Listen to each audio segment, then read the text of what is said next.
We open with a curious story, a story that's still developing, a real-life hero whose actions have saved lives, and he's risen to political prominence. Now, Congressman Cory Mills is serving the great state of Florida. But we have to be allowed to ask our leaders the hard questions and demand accountability. That shouldn't be controversial. If it is controversial, maybe the real issue is Congress and the broken system protecting it. We're going to tell you the story behind the story. Recently, we published 2 articles about a Republican congressman they've made waves in Washington, D.C. But tonight, we're going to take you beyond those headlines. Yeah, we're talking about Florida Representative Cory Mills. He's a rising star in Republican circles and in right-leaning media, and his background seems worthy of praise. Yeah, look, this is the guy you might remember. He rescued people from Israel, Afghanistan, and Haiti. Particularly the Afghanistan rescue is notable. He was doing good work in North Carolina after the hurricane. And over the summer, he's the guy who, with others, led a parallel investigation into the Trump assassination, along with Eli Crane and multiple other figures. Yeah, and he ran on a pro-Christian America First platform. Mills put out a post on X from his Rep account on Easter. He said, "He is alive. Today we celebrate our risen Lord. He conquered death and sits at the right hand of the King. Through him, we have the promise of salvation. Happy Easter." He gained the support of Donald Trump. He won Florida's 7th district back in 2022. And in fact, right after the first assassination attempt on President Trump, Mills appeared on Fox, where he slammed the Secret Service. Keep in mind that I also used to do advanced work when I was with the State Department, as well as for when I was with the agencies. And I've done everything from a advanced counter sniper running teams over in northern Iraq when then Vice President Biden came to meet Masoud Barzani. I've done Overwatch protection for Condoleezza Rice during her operations when she was in Afghanistan as Secretary of State, as well as for foreign dignitaries and other diplomats. And I can tell you, this, in my opinion, looking at it before the investigation, is a massive security failure. I mean, look, the congressman represents as MAGA. He votes MAGA, and he votes the right way pretty much all the time. And that all seems pretty good, right? Like, we get a great story. It's out there, and it seems like we found one of the good ones. Yeah, and maybe he is one of the good ones, but it doesn't bring me any pleasure to say this. The fact of the matter is that many times, really all the time, most times, nothing is as it seems in Washington, D.C. And I'll say, for the audience, I know Cory. I've met him several times. I met him out after the hurricane in North Carolina. That was the first time I met him back in October. There was an event a few weeks later in Dallas that we were both at on election night. We were actually both down there for Donald Trump at his celebration for Florida. And then also Inauguration weekend. It was a big weekend. There were a ton of people out all over at different parties, and I got to see him one more time out there. And I want to be now completely honest with the audience as we go through this story, because this story is going to get interesting. So you want to stick with us. But just to say to you guys, in full disclosure, because I don't want to hide anything, because we don't have anything to hide, I will say that Congressman Cory Mills had asked me out before. I said yes, but we never went on a date. Now, it's not going to be a sob story here, because with what we'll be revealing in future days, you'll see that it was actually a blessing in disguise. But I will probably be it's probably going to be a shorter list if we look at all the conservative women that he hasn't asked out on that. So he seems like a pretty good guy, right? Like, at that point, I'm willing to say, yeah, sure, I'll meet up with you for a drink at one night, no big deal. Yeah, I mean, look, he says all the right things. Seems like a great guy. That's absolutely true. And I'll admit, when I first learned about him, I was, again, full disclosure, I was annoyed because the district that the original district he won when he ran for Congress in 2022 was about to be taken by Anthony Sabatini, who was an acquaintance of mine, a friend of mine, is a Claremont fellow, and he was set to win the race in Florida in Congress. And then all of a sudden, Mills came in, and he seemed like he was carpetbagging his way, down to Florida. But these things happen, and he had some reason to be in Florida. And he waltzed through Mar-a-Lago and pretty much, became the Trump-endorsed candidate. And so I had to tell Anthony, this isn't going to work out. This guy just came in, and he's spending his own money in the race. So he's going to get in there and win, and he did. So now let's fast forward the story, because we were in Washington, D.C. back in February, and we were there actually when this alleged assault happened, right? I was reading headlines and just trying to figure out what is going on here. So the story went that there was a 27-year-old Iranian-American activist who had called the cops and said there was a domestic disturbance. Now, they both have since said that nothing happened. She retracted her story after the police showed up. But one thing in that was very interesting to me, because in the police report, she calls Cory her significant other for over a year.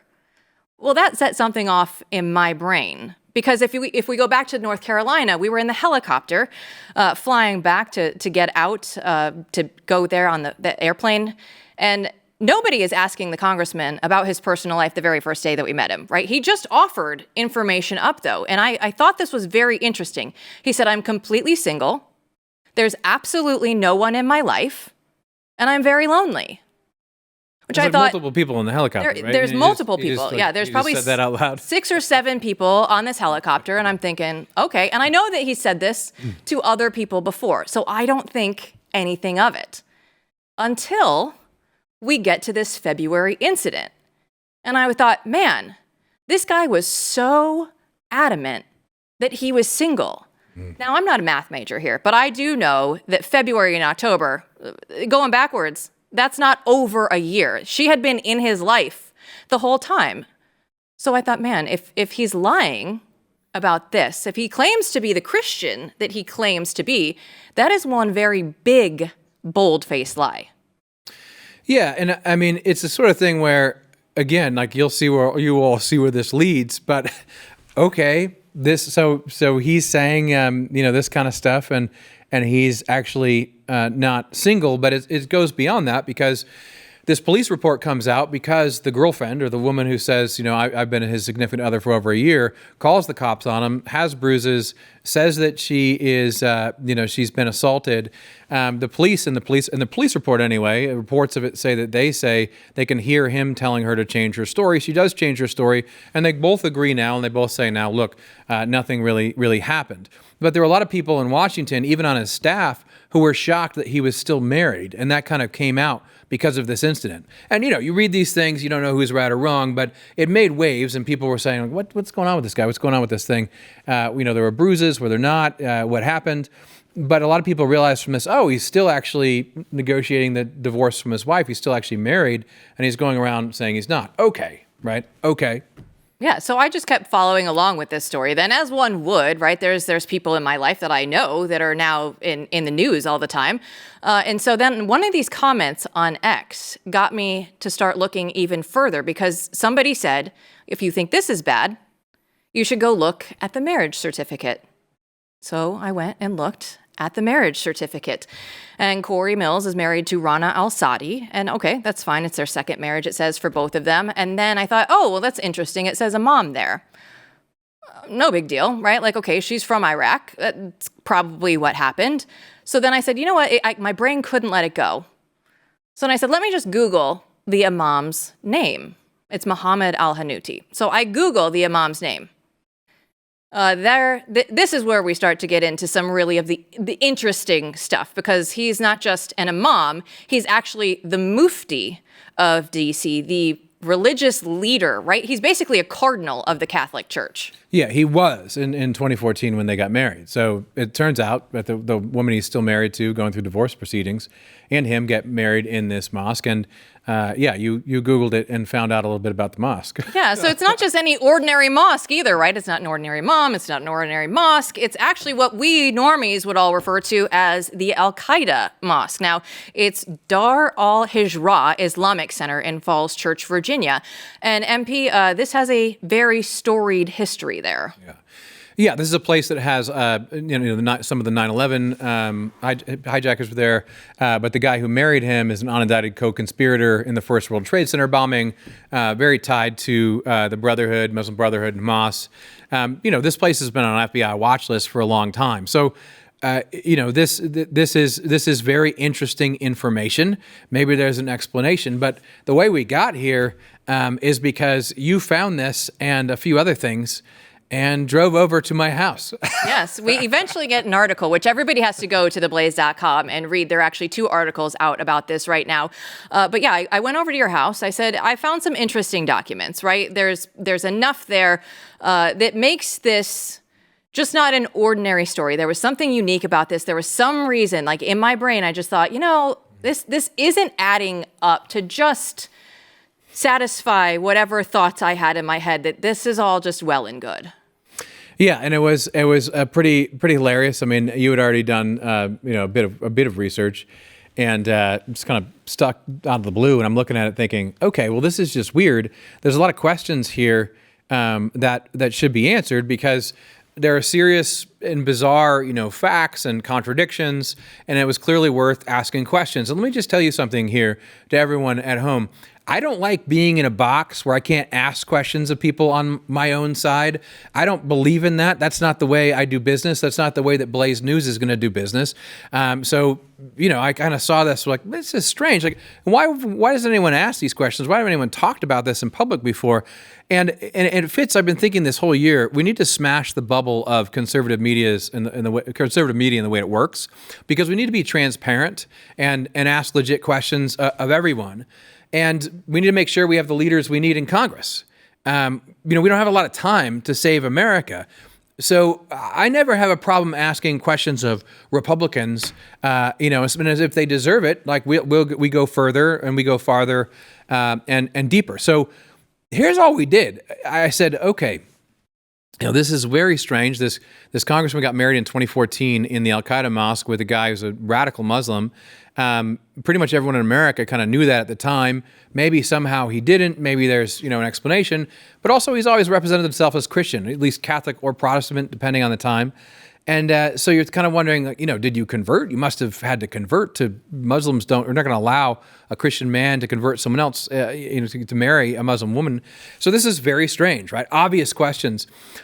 So all I did is had a reporter. I said, "Hey, get in touch with his press person and just ask 2 simple questions. That's it. What's your religion? And did this guy marry you? Did this guy officiate your wedding?" And there was nothing nefarious at this point in time, right? We weren't out to get him.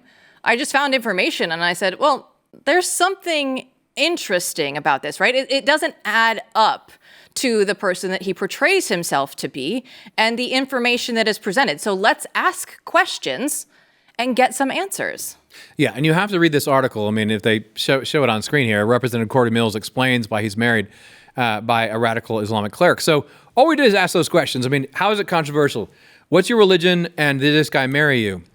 A couple days go by, nothing happens. I believe we were both in D.C. We happened to be in D.C. at the time for Blaze. And what happens is he calls up my reporter, Peter Giedel, and in a 50-minute rambling, often heated, belligerent conversation in which he talks about how we must be writing a hit piece, and he threatens to, basically threatens a lawsuit. He says, well, I'm not threatening, but you can call it a threat if you want, if you slander me and blah, blah, blah. How is it slandering someone to ask someone, did this guy marry you and what religion you are? That's the only thing we asked. So when I got a response like that, where someone was threatening my reporter and being very cagey and defensive and belligerent about it, I thought, this is ridiculous. So the next thing I did is I texted him right away as soon as I heard about the call. It's like, hey, we should talk. I didn't, quite say what about, but I said, we should talk. I heard you called my reporter. He didn't get back to me. I think he got back to me the next week. I bugged him again. He got back to me, but he never said a call. So, a week or so went by. He didn't call, and I thought, okay, well, we have enough from him where we need to tell this story. Now, why should you care? Oh, you're going to find out a lot more. We're going to talk about it a lot today, but you're going to find a lot more. Here's the thing. 2014, this guy marries this woman. Okay. Converts to Islam. And okay, you converted to Islam, but why wouldn't you have said that years ago? And why are you still saying you never did? You just did it because you had to help her relatives or whatever, help her go to Iraq. You have to read the story. But here's a reason to care. This guy's on the Foreign Affairs and Armed Services Committee. He shouldn't have been threatened by these 2 questions. I sure hope he's not threatening other people who would try to write stories about him, because that'd be something we would find out about and start talking about as well ourselves. And the year after he gets married in this radicalized mosque, him and his wife, who's from Iraq, start an international arms company that within a year has a $200 million contract with the nation of Iraq. Well, that's kind of interesting. That's pretty good for a startup, especially a startup from an Iraqi refugee and a guy who was a medic, an ambulance driver in Iraq. And they're both private contractors with USAID money. So, this is just interesting story, right? And not necessarily something I would publish until you threaten my reporter and you can't answer these obvious questions without getting up in arms. Very strange, Jill. That is a very brief overview of part one. You can read more about it at theblaze.com. There are currently 2 articles out right now because his girlfriend, Sarah Raviani, tried to say in the Daily Mail after we published our first piece, no, he is Christian. He prays with me and my family. There's no reason for him to lie to us. There's no reason for him to pretend to my family, in which then we replied because we had spoken to people, one on the record, 4 more in background, who said, no, Cory Mills had told me around 2014 that he had indeed converted to Islam to marry Rana al-Sadi. So the story will continue. Make sure. Go ahead. There's a picture of his girlfriend there, right, who just came out as her girlfriend in the Daily Mail article. So think about this. We published this article just saying, okay, this guy, he wanted to respond in this way. Let's respond. Let's print his story about why he converted. He sort of denies that he actually converted to Islam. And in the article, we put it out there, and this firestorm erupts, and then all of a sudden, Sarah Raviani, who's the woman who called in the first place, right, the police, and said she had bruises from him, and then retracted. She said, "Hey," to the Daily Mail, not only is the story wrong, like we get along fine, entirely wrong. There was no abuse. There's no abuse, but then she says this Blaze news story is entirely untrue. As in nothing in what we printed was true. I've said nothing. Like, these guys have said nothing about what his religion is now. That's why we asked him. We've shown that he presents as Christian, right? But there's this lingering question about what was going on back then. And we printed his story, and she came out and said everything we said in the article was entirely untrue, which also was strange. I mean, she had not been publicly known as his girlfriend. Now she is in a prominent, publication, Loud and Proud, the girlfriend. And also she is saying what Blaze News wrote is entirely untrue. So the only way for you to deal with this, if you're in the audience and curious as to what the hell is going on, is go read our latest article about this, in which, as Jill says, we went back and talked to people, and a lot of them they spoke on background because they were afraid. They were afraid of him retaliating in some way against them. But they said, yes, at the time, and even sometime after of the marriage, he had truly converted to Islam.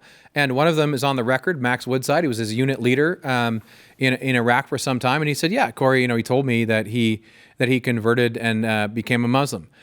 Again, if this was just some random guy, like, who cares? Converts to become a Muslim. When it's a congressman who starts an international arms dealing company who has never publicly addressed this story until we talk to him, and the way he publicly addresses it is by calling us and yelling at my reporter. That's very strange. And we've been pulling on this thread for a little while, and there's going to be a lot more to come. There are plenty of twists and turns with this story, so make sure to like and subscribe to Blaze News The Mandate, because the story is still developing and we have plenty more to share with you. You don't want to miss it.